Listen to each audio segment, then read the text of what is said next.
Well, hello everybody, and welcome to Redneckanize, the home of the do-it-yourself trucker. When everything goes wrong, you gotta Redneckanize. Hey, what's going on, truckers? Thanks for watching. Today we're going to be talking about the emergency triangles.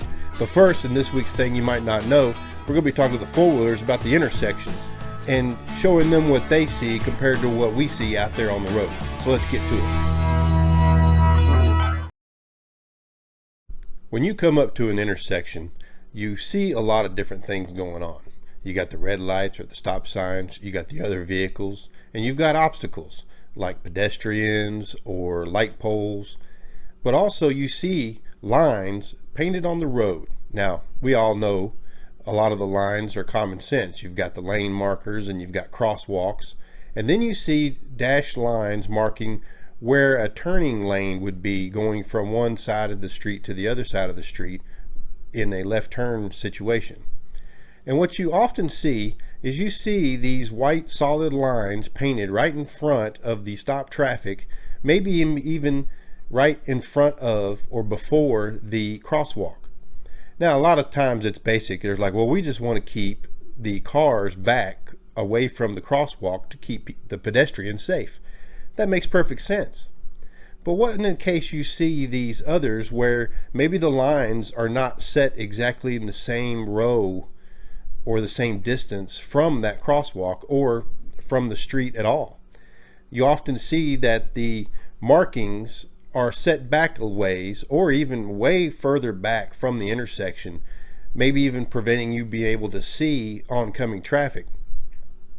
Well, a lot of times you may not know that the intersections with those markings are often set because those markings are for the cars or that traffic to stop behind that line so that the commercial vehicles, all these big trucks out there, could turn through these intersections without having to worry about that traffic being in the way. Especially when it comes to either right turns or left turns. When trucks are turning, they need to take up a lot more room. So when a truck makes a left turn, for instance, what their goal is they see that line coming all the way up to the yellow line that marks the lanes, the one direction to the other direction. So what they do is they make that a goal that they want to make sure that their trailer axles, when they're making that turn, does not cross into that oncoming traffic lane. And they use that as a guide. So we often see a lot of times there might be some curbs with a median or something, and that makes it even more easier because of course we'd rather hit the median than hit the other vehicles. So when you're at the intersection and you come up to that line and maybe you just kind of scoot a little past it and you're thinking, oh, it's no big deal. Well, just take a moment to notice that when a big truck needs to make that turn, they're going to need to come close to that white line. And if you're on the other side of that white line, well, that just means that they're going to have to avoid you instead of just avoiding that line. And that's going to make it a whole lot harder. So even in a right turn, when a truck pulls up to make a right turn, what they often do is they shoot for the front of their truck to come up into contact or just before that white line so that they know that they're going to clear that lane and not have to go into that lane to make that turn. Now, a lot of the intersections, they're shorter, so they might have to cross into that lane. But of course, they're not going to do that with you there. A lot of times what we'll see is that a four-wheeler will hang back because they'll pull up to the intersection knowing that the big truck is going to need to cross over into the lane that they're in order to clear the intersection of that turn. So we appreciate that, and often we'll see that we've gotten through that lane just fine and we're able to make that turn because that four-wheeler held back. And we'll give them a nice little wave and thank them for that, and we appreciate it. So what we'd like to see is we'd like to see the four-wheelers take a little notice of the markings in the intersection. You'll see that if you need to make a left turn, and the left turn lane marker to not cross into the intersection might be set back further than the rest of the lanes in that direction.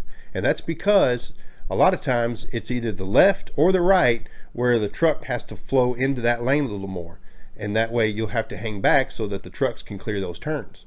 If you take notice of that a little more often and see that, we might be able to get through it a little bit easier, and we'd appreciate that. And that's one of the things that you might not know. Let me thank Trucker Tools for helping us out and supporting our messages. Trucker Tools is an all-in-one app for truckers and their business. The Trucker Tools app was built from feedback from real drivers and is always being updated to better assist drivers in saving time, running more efficiently, and making more money. Check out their website at truckertools.com, and I'll post a link to their app in the description below. That's Trucker Tools, the app for truckers. Hey, what's going on, truckers? Thanks for watching. Now, we hope everyone out there is having a safe and successful day out there today. Now, we want to talk to you about your emergency triangles and the proper placements. Now, we've been out there all the time, and we see it happen over and over again, where there's truckers out there, even regular folk, that just don't put their triangles out in the proper way they should be presented out on the side of the road when they're broke down or have an emergency. And we just want to make sure that everybody is aware of the proper way to put it out there. Now, oftentimes you see where they don't even have it. They have maybe one or even two triangles, and if they have three, they're completely in the wrong spot, especially when they're on different types of roadway.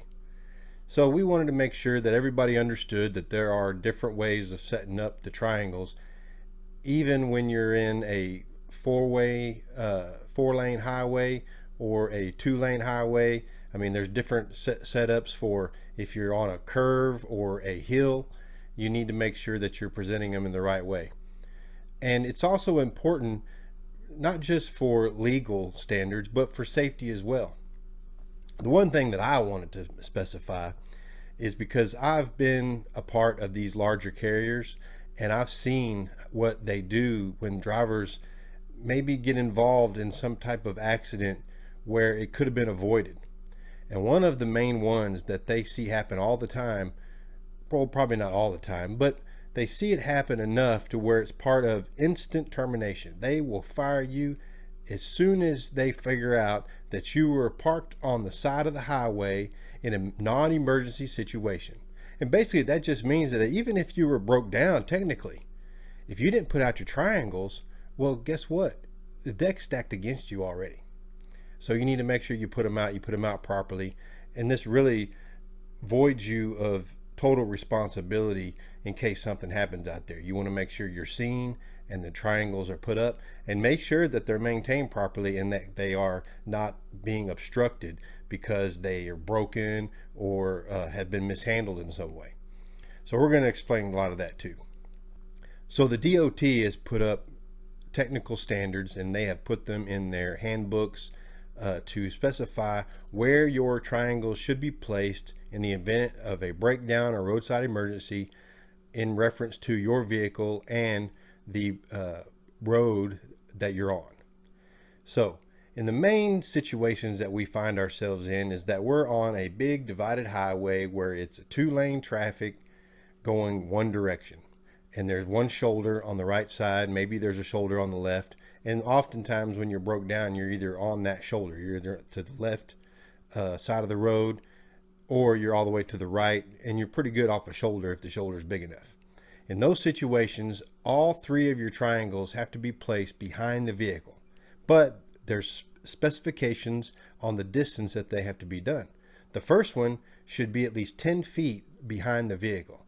Now, what I recommend is that you take about 8 to 10 steps from the vehicle, and then you place the triangle in the front, and that should be to the roadside side of the vehicle. And sometimes you like to put it out maybe a little further, maybe about 2 or 3 feet out, be in between the lane and the vehicle, so that you're out there, and if you're maybe having to work on that side of the truck at all, you can be a triangle be in front of you so that you can be seen.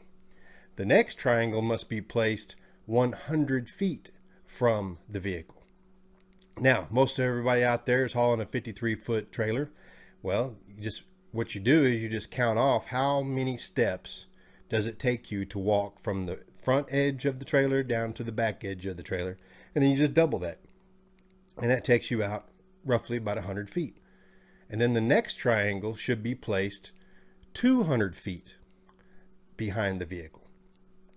And what you want to do is you want to put these triangles kind of like going toward the grass or toward the off the road. And what you want is you want the triangle closest, the 10-foot triangle, to be really close to the road, and then the next triangle 100 feet from the vehicle should be kind of in the middle, and then the next one 200 feet from the vehicle should be close off to the grass so that it can be seen but not obstructed or not kind of like in the way of traffic. Because what you want is you want the attention to be brought in to say, stay away from this side. Everybody should be going to the other side of the road because there's a broke down truck in the right shoulder, as we see often, or the left, depending on the circumstances. But the main thing is that you need to be 10 feet from the vehicle, then 100 feet from the vehicle, then 200 feet from the vehicle. And they should all be placed in a row that is kind of like an angle to suggest that everybody change lanes to the left away from the truck. That's the main thing. Now, the big one that we see a lot that gets messed up is when the truck is on a 2-lane highway. Now, we see this, that trucks aren't often on these roads, but there are single lane roads out there where, there's only one lane going one direction and then another lane going another direction. And there might be some large shoulders. I'm from Texas, and a lot of the roads out here are like that, where there's a big shoulder, but it's still only one lane traveling one direction and one lane traveling another direction. And there's usually a double yellow line or a dash line going down the middle of the road.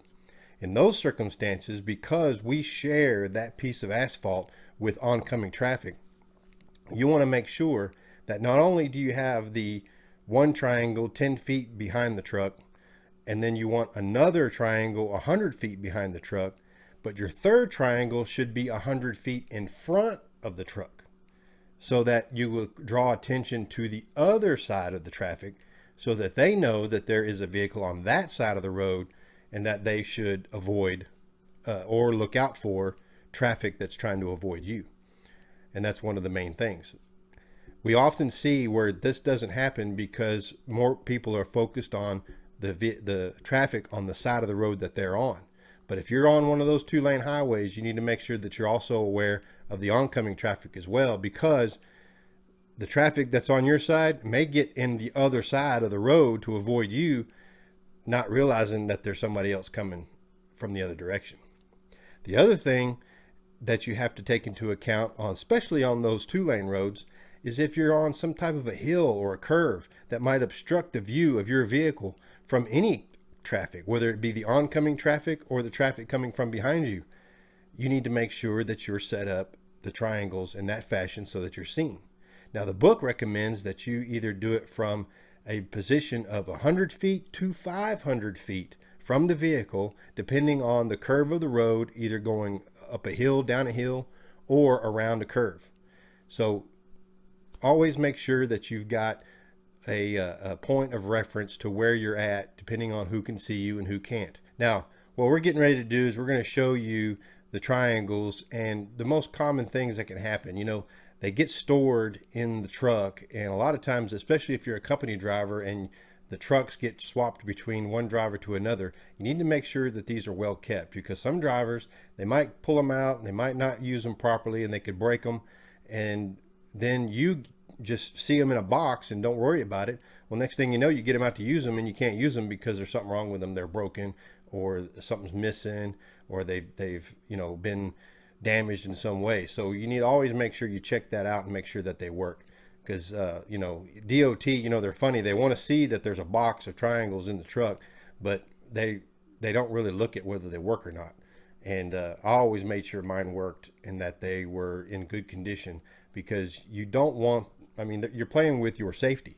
You don't want your triangles to, be out on the road and easily be knocked over by the wind or a passing car, or, just if you have to sit them on some type of a slope that they're not going to sit right or something. You always want to make sure they're okay. So that's a big deal to check out. So just opening it up, you see that it has some type of instructions here. We're going to put a light on there and you can kind of see it's got a good indications that where to place it, and gives you kind of directions of what to do in emergencies. The directions are pretty much standard for all vehicles, not necessarily just commercial vehicles, and it's just a good rule of thumb.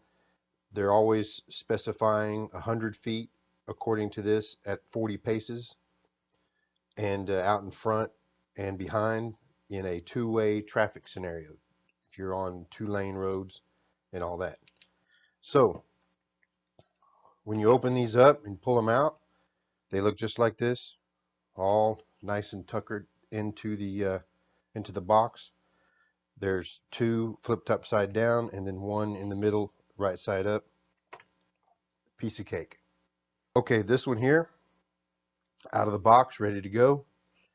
Simply, it's ready to go. You just twist it like this. You've got these plastic deals here to close it shut, just like that. Nice and snug. Twist it right up, and now it'll sit flat, and then it won't teeter because of these, keeping it level. Now when these here come up, it's all plastic, so be careful. The one thing that you'll find is if you get some type of used triangles in a used truck, that these will be kind of like either scratchy or rusty or kind of stubborn, because it's just a simple little rivet. There's not really anything holding it, and the plastic it sometimes tweaks or swells, and you have to just kind of guide it over, and there's little slots that they go in to help them stay secure. So when you do get it open, it should pop right into place. Like I said, you have to be careful, and if you have used ones or older ones, even in the heat, they can, it's just plastic. It's not anything fancy. So you might have it where you'll have to guide it a little bit, and you want to take care of them because they are required by law in a commercial vehicle. Now in this case here, we have, all it is it's kind of like closing the top of a box. You got to get one piece of plastic on one side and then the other piece of plastic on the other side, and it slides right into place, and there's these little knots that holds it right in. Okay, nice and easy. Like that. See? Now what happens is that, now what happens is that a lot of times this here will break. This is all broken because you see how flimsy it is. You see how it has to be tweaked a little bit to get it to go. You kind of have to force the plastic around, and then one side goes behind, one side goes in front. And a lot of times when these get done like, quickly or not carefully, they tend to break. And that's what I like to take the clear tape that I always keep with me, and I tape it up right here, because you don't want it to be, see, that's legal. On the road, ready to go, that's legal, right? But this isn't legal. This isn't legal. This isn't legal. That's not legal. All right. So you want to make sure that you take care of it. Now, I'm not to say in an emergency situation that any kind of law enforcement officer will come out and say, oh, your triangles aren't put out legally, your truck's on fire, I'm going to give you a ticket for not putting your triangles out. That's not going to happen. But more than likely, you're putting the triangles out because you're broke down and can't move the vehicle. And then you close them back up. They fit right together. They twist right back in. See, I mean, it's flimsy.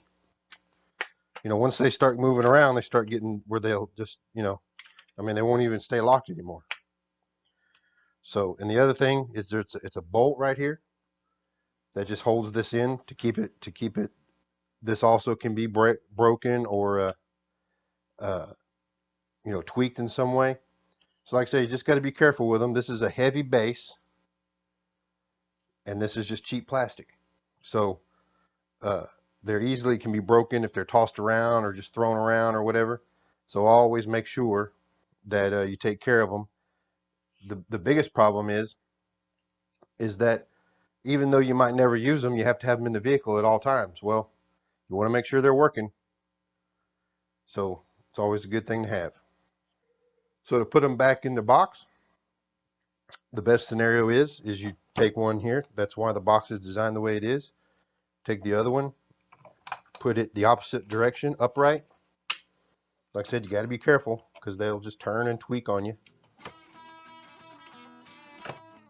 And then the last one, nice and simple. Back down in here, the opposite direction of the last one. You can already see this one starting to tweak. It's just the heat gets to them, and the pushing and prying. Like I said, they're very cheap. So, and then that's it. Go back in the box. Box has tabs on it that locks. And if you get the newer trucks, all set to go. Thanks for watching. If you'd like to help us provide a great truck show experience, please consider making a tax-deductible donation to Redneckanize. Please visit our website at www.redneckanize.com for more details. Thank you.